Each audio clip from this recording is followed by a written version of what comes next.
ये मुझे बहुत बुरा लगता है। होगा उसको भी करना ही करना है। Good morning everyone.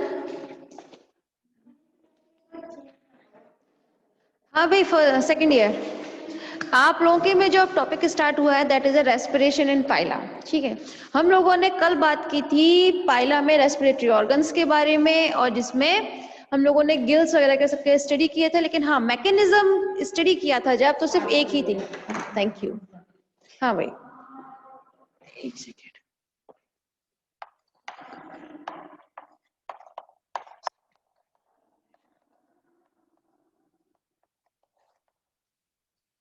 तो क्लास यहाँ देखें, आज हम बात करने वाले हैं मैकेनिज्म के बारे में। ठीक है, कल जब हमने बात की थी that is the aquatic respiration, लेकिन आज हम बात करेंगे एरियल मैकेनिज्म इन मैम चौक। स्टार्ट करने के लिए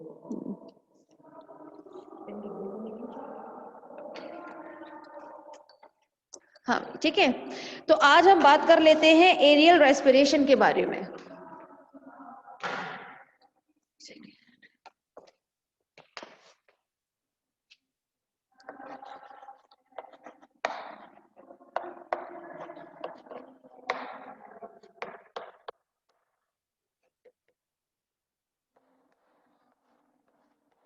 ठीक है, देखिए अगर आप लोगों को याद हो तो कल भी बताया था कि जब हम बात करते हैं एक्वेटिक रेस्पिरेशन में तो उस दौरान जो न्यूट्रल लोब्स होती हैं, न्यूट्रल लोब्स कितनी बताई थी? दो न्यूट्रल लोब्स होती है, first is left and second is right. ठीक है, लेफ्ट न्यूट्रल लोब वो बड़ी होती है as compare to right neutral lobe. ठीक है, लेकिन जब हम बात करते हैं एक्वेटिक में, यहाँ एरियल नहीं एक्वेटिक की बात करते हैं, तो उस दौरान पाइला जो होता है वो कहाँ पर होगा? अंडर वाटर होता है। ठीक है, तो उस दौरान ये जो लेफ्ट होती है जो कि बड़ी है न्यूट्रल लोब, वो क्या काम करती थी? थोड़ी सी स्ट्रेच होकर like this gutter like structure बनाती थी, जिसकी वजह से क्या होता था? वाटर जो है वो इजीली इसमें से पास आउट होता था। ठीक है, लेकिन जब हम बात करते हैं अपने एरियल रेस्पिरेशन में क्लास, तो उस दौरान क्या होता है? जो कंडीशन यहाँ पर थी हमारी एक्वेटिक में, सिमिलरली आपको एरियल में भी देखने के लिए मिलेगी। जब आपका पाइला जो है वो वाटर में ही है, ठीक है, अंडर वाटर ही है, लेकिन उस दौरान क्या करता है वो अपनी ये लेफ्ट न्यूट्रल लोब जो है, ठीक है, उसे थोड़ा सा पानी में से बाहर निकालेगा।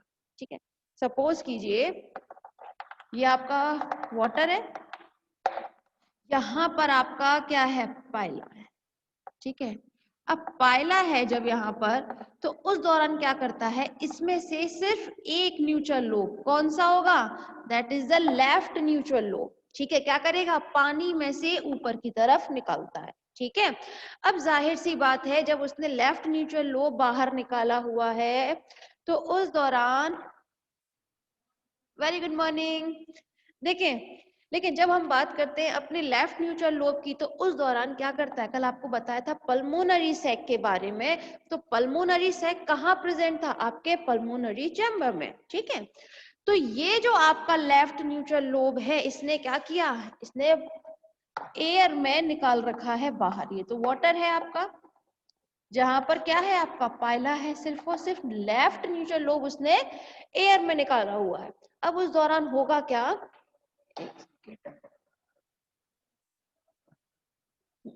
ठीक है, तब उस दौरान क्या होता है? ये जो वाटर है, एयर जो है, ऑक्सीजन, वो लेफ्ट न्यूट्रल लोब से जाएगी अंदर।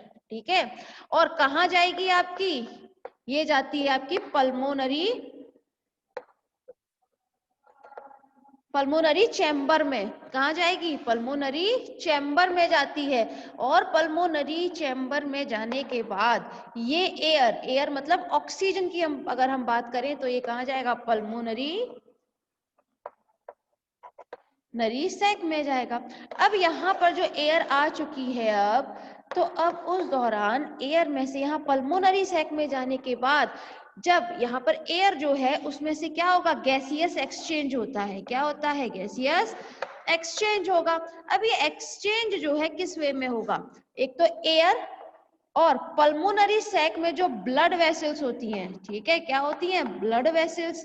तो इन दोनों के बीच में क्या होता है, गैसियस एक्सचेंज होगा। किस फॉर्म में, उसमें ऑक्सीजन जो है वो टेक कर ली जाएगी एंड ब्लड में से कार्बन डाइऑक्साइड जो है वो कहाँ चली जाएगी, वो आपके पल्मोनरी सैक से, पल्मोनरी चैम्बर से कहाँ जाएगी, लेफ्ट न्यूट्रल लोब से होती हुई बाहर एयर में निकल जाएगी कार्बन डाइऑक्साइड। ठीक है, देखिए एक बार फिर समझिएगा, यहाँ पर हम बात कर रहे हैं आपके एरियल रेस्पिरेशन की। एरियल रेस्पिरेशन पहला किसके थ्रू करता है, पल्मोनरी सैक के थ्रू करेगा। पल्मोनरी सैक में जब हम बात करते हैं तो आप लोगों को कल बताया था एक respiratory organ that is a neutral lobes, ठीक है, जिसमें न्यूट्रल लोब कितने होते हैं, 2, लेफ्ट एंड राइट, जिसमें से जो लेफ्ट न्यूट्रल लोब होता है वो थोड़ा बड़ा होता है as compare to right neutral lobe. अब क्या होता है, जब आपका पाइला अंडर वाटर है, ठीक है, उस कंडीशन में वो अपनी लेफ्ट न्यूट्रल लोब को बाहर निकालता है, तो उस दौरान क्या होगा, ये जो आपका एयर है वो इसमें लेफ्ट न्यूट्रल लोब में अंदर जाएगी। ठीक है, जैसे ही इसमें एंट्री करती है लेफ्ट न्यूट्रल लोब में, तो वहां से एयर जाएगी आपकी पल्मोनरी चैम्बर में, पल्मोनरी चैम्बर से पल्मोनरी सैक में, पल्मोनरी सैक में जैसे ही एयर एंट्री करती है तो वहां पर एयर एंड आपके ब्लड वेसल्स, इन दोनों के बीच में क्या होगा, गैसियस एक्सचेंज होगा। गैसियस एक्सचेंज से मतलब है ऑक्सीजन जो है वो तो ब्लड में ट्रांसफर हो जाएगी, मतलब ऑक्सीजन जो है वो टेक कर ली जाएगी, और जो आपकी कार्बन डाइऑक्साइड है वो आपकी किस तरह से, जो आपका लेफ्ट की बजाय जो आपका राइट होगा, ठीक है, उसमें से फिर वो बाहर निकाल दी जाती है। ठीक है, clear, second year.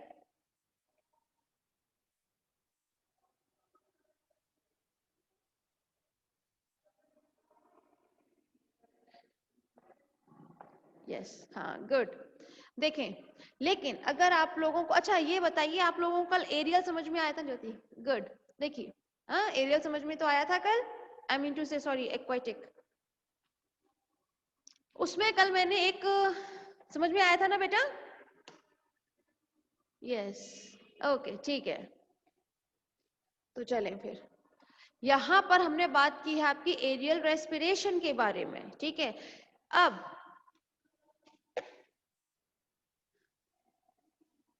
Aerial respiration में भी क्लास, कल आपको एक टर्म बताया था, दैट इज अ एपिटीनिया, बताया था ना। ये एपिटीनिया क्या करता था, ये आपकी मेंटल कैविटी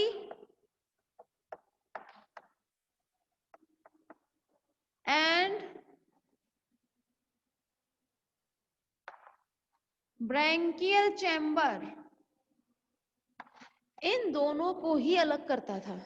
यही तो कल बताया था, अगर आप लोगों को कल का वो याद है, क्या कहते हैं, एक्वेटिक रेस्पिरेशन, तो मैकेनिज्म में यही तो बताया था किस तरह से आपका वाटर जो है वो कहाँ जाता है, मेंटल कैविटी से जाएगा, फिर वो एपिटीनिया से होते हुए कहाँ पर, ब्रैंकियल चैम्बर में एंट्री करता था। तो एपिटीनिया क्या होती है, इन दोनों के बीच में आने वाली एक स्ट्रक्चर है। ठीक है, अब जाहिर सी बात है, जब हम एरियल रेस्पिरेशन की बात करते हैं तो ये जो एपिटीनिया होगा, ये एपिटीनिया क्या काम करता है, ये स्ट्रेच हो जाता है, ये स्ट्रेच हो चुका है अब। ठीक है, जैसे ही स्ट्रेच होता है तो ब्रैंकियल चैम्बर में आकर उनको एकदम कवर कर लेता है। ये एपिटीनिया क्या करेगा, ये एपिटीनिया इन दोनों के बीच में है। ठीक है, अब हमें यहाँ पर एपिटीनिया की रिक्वायरमेंट कब थी, जब हमने कल आपका क्या चीज स्टडी किया था, एक्वेटिक रेस्पिरेशन स्टडी किया था। लेकिन जब हम यहाँ पर एरियल रेस्पिरेशन स्टडी कर रहे हैं तो उस दौरान हमें ब्रैंकियल चैम्बर की कोई भी रिक्वायरमेंट नहीं है। ब्रैंकियल चैम्बर में क्या प्रेजेंट रहेंगे, आपके गिल्स, गिल्स की तो हमें रिक्वायरमेंट यहाँ पर है ही नहीं, क्योंकि हम तो यहाँ पर किसके थ्रू करते हैं, आपके पल्मोनरी सैक के थ्रू करेंगे। तो उस दौरान यहाँ पर जो एपिटीनिया होता है, ये स्ट्रक्चर वो क्या करता है, एकदम स्ट्रेच होकर इस ब्रैंकियल चैम्बर को अच्छे से कवर कर लेता है, जिससे जो वो है आपका एयर, वो आपके ब्रैंकियल चैम्बर में एंट्री ना करे। ठीक है, चलिए फिर आगे बात कर लेते हैं। यहां कंप्लीट होता है आपका क्या, रेस्पिरेशन इन पाइला। अब हम बात करेंगे रेस्पिरेशन इन कॉकरोच।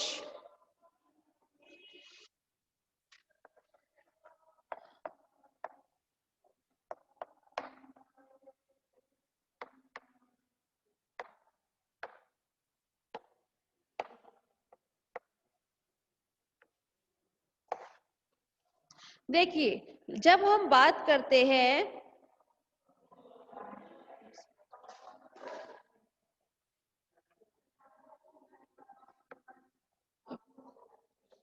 दिख नहीं रहा, हाँ ठीक है, रेस्पिरेशन की बात जब हम करें कॉकरोच में, तो एक सेकेंड, ये क्या है मैम, ये एक बार डायग्राम के थ्रू बता दो किस चीज को बेटा।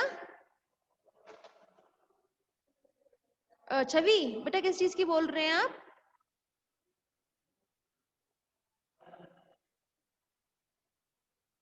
एरियल रेस्पिरेशन को। डायग्राम मतलब लीनियर डायग्राम। अच्छा एपिटीनिया को, हाँ रफली, मतलब आप लीनियर डायग्राम की बात कर रहे हैं ना, जो आपका स्ट्रक्चर होता है उसकी तो बात नहीं कर रहे हैं ना। हाँ लीनियर डायग्राम, अच्छा ठीक है, तो चले एक बार फिर से देख लेते हैं।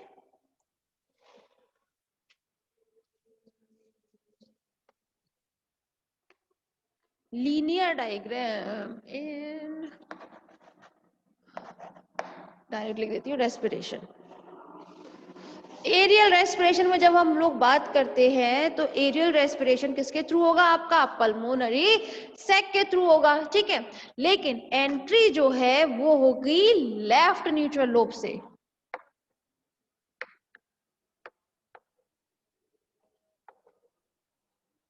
लेफ्ट न्यूट्रल लोब में क्या था आपका? यहां से एंट्री करता है आपका एयर, ठीक है। एयर ने क्या किया है? एंट्री करता है। अब ये एयर जो है लेफ्ट न्यूट्रल लोब से होती हुई कहां जाएगी आपकी?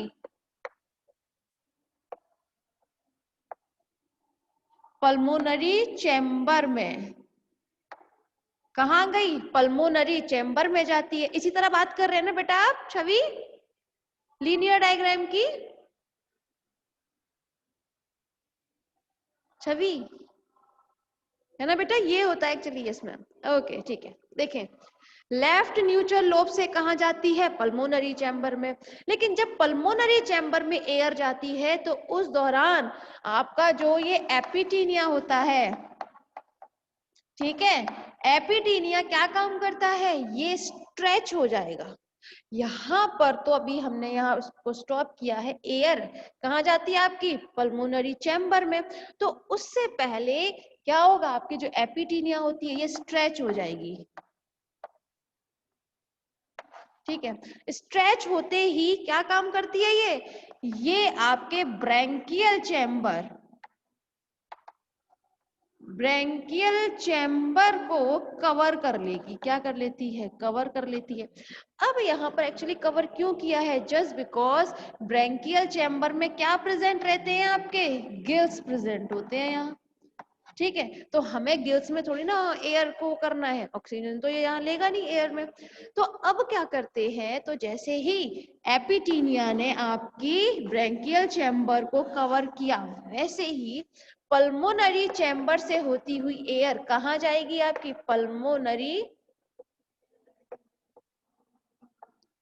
पल्मोनरी सैक में जाती है।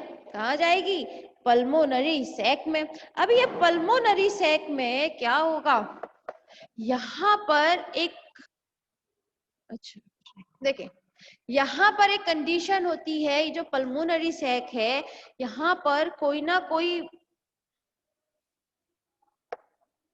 पल्मोनरी सैक जो है वो यहाँ पर करता है कॉन्ट्रैक्शन एंड एक्सपेंशन, ठीक है। कॉन्ट्रैक्शन एंड एक्सपेंशन की क्या करेगा? प्रोसेस करेगा। भाई ये तो नॉर्मल सी बात है, एयर अगर एंट्री कर रही है तो किसके थ्रू करेगी? वो कॉन्ट्रैक्शन एंड एक्सपेंशन। कॉन्ट्रैक्शन के दौरान क्या होता है? कॉन्ट्रैक्शन के दौरान आपकी जो एयर होती है वो बाहर जाती है और एक्सपेंशन के दौरान वो अंदर होती है, ठीक है। तो अब जैसे ही पल्मोनरी सैक में क्या होगा, कॉन्ट्रैक्शन एंड एक्सपेंशन की वो होती है प्रोसेस, तो वैसे ही आपका जो क्या है यहाँ पे पल्मोनरी सैक में, एयर है,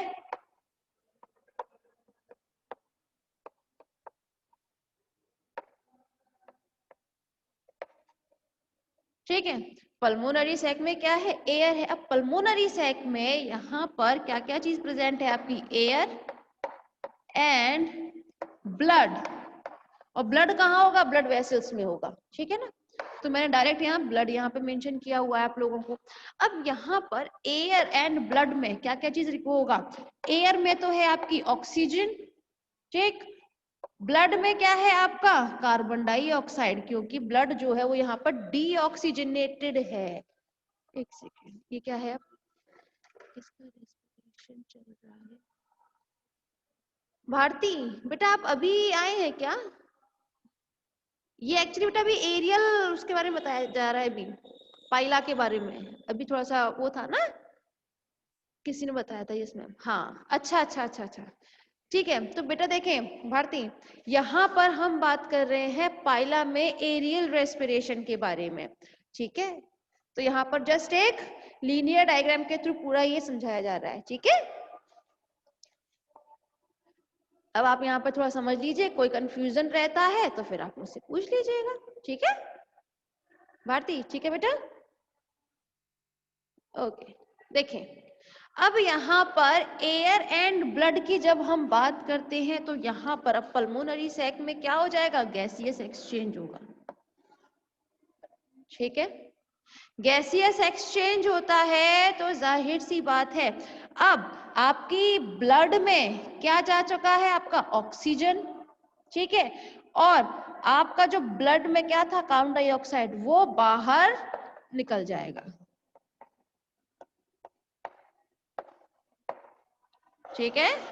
कार्बन डाइऑक्साइड तो बाहर निकल जाएगा, लेकिन ऑक्सीजन जो है वो ब्लड के थ्रू पूरे होल बॉडी में चला जाएगा, ठीक है। अब समझ में आया,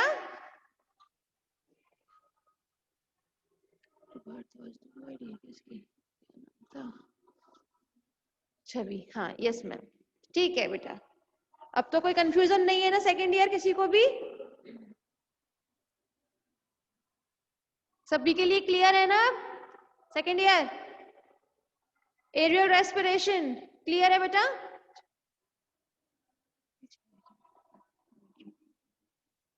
यस गुड। चले फिर अब हम बात कर लेते हैं अपने नेक्स्ट एनिमल की, that is a cockroach, respiration in cockroach.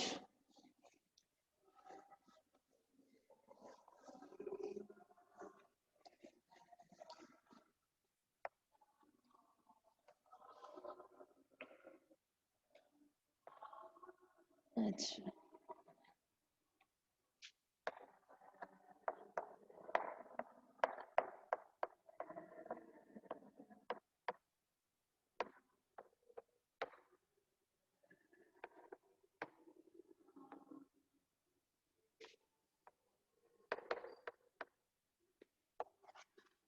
Respiration in cockroach, ठीक है।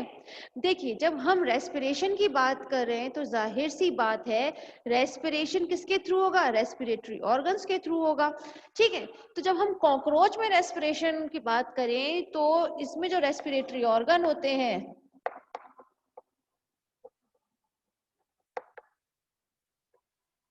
ठीक है, वो कौन कौन से हो जाएंगे, फर्स्ट इज स्पाइरेकल, CLE, ठीक है, स्पाइरेकल, एंड सेकंड इज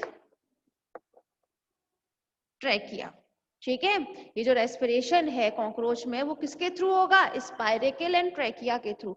इसीलिए क्या कहते हैं, जो कॉकरोच में किसके थ्रू होता है रेस्पिरेशन, ट्रैकिया, ट्रैकिया प्रेजेंट रहती है ना, और ट्रैकिया में क्या प्रेजेंट रहेगा, स्पाइरेकल। तो इन दोनों ही स्ट्रक्चर से मिलकर क्या बनेगा आपका रेस्पिरेशन इन कॉकरोच, ठीक है। तो चले वन बाय वन स्टडी कर लेते हैं। अगर हम बात करते हैं स्पाइरेकल की, ठीक, तो क्लास कॉकरोच में जो स्पाइरिकल है वो प्रेजेंट होते हैं टोटल 10 पेयर्स।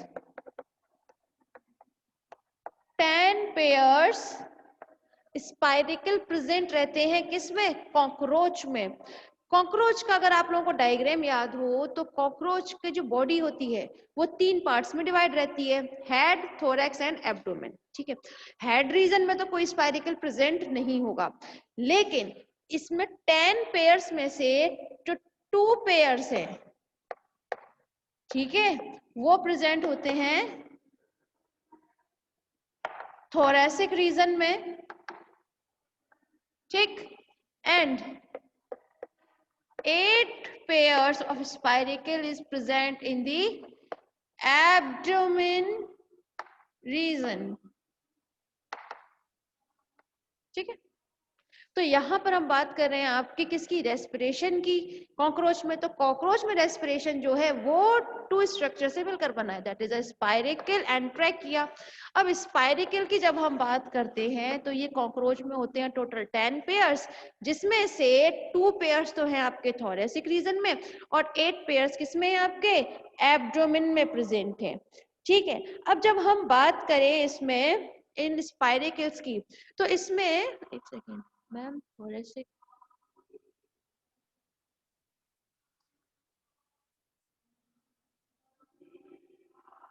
पूछ रहे हैं कि बता रहे हैं? सभी पूछ रहे हैं बेटा या बता रहे हैं? बता रहे हैं, अच्छा एक सेकेंड।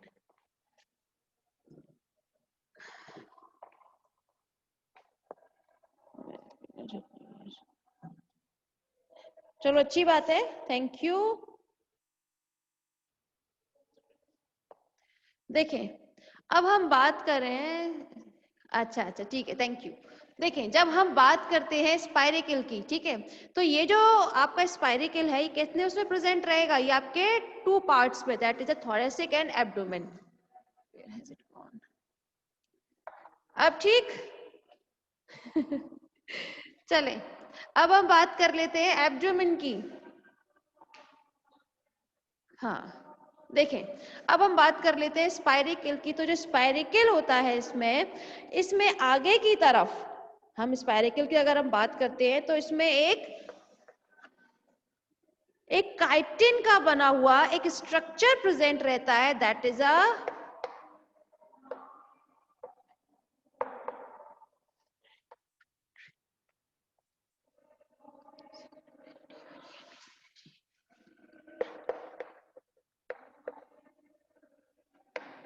पेरिट्रीम। ठीक है, ये अगर हम बात करते हैं पेरिट्रीम की, ठीक है, तो ये आपके जो क्या है स्पाइरिकल, ये आगे जाकर किसमें खुलेंगे? ये खुलते हैं आपके ट्रैकिया में, या फिर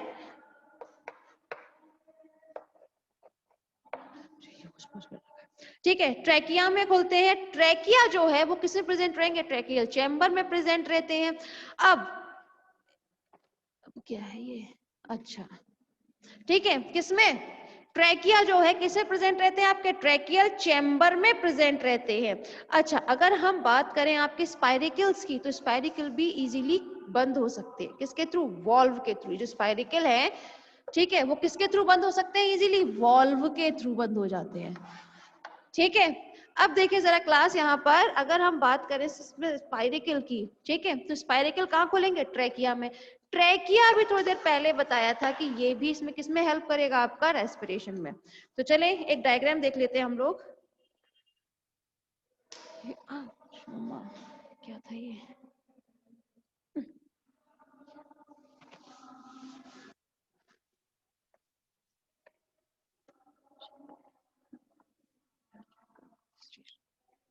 चेक कर।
1 सेकेंड।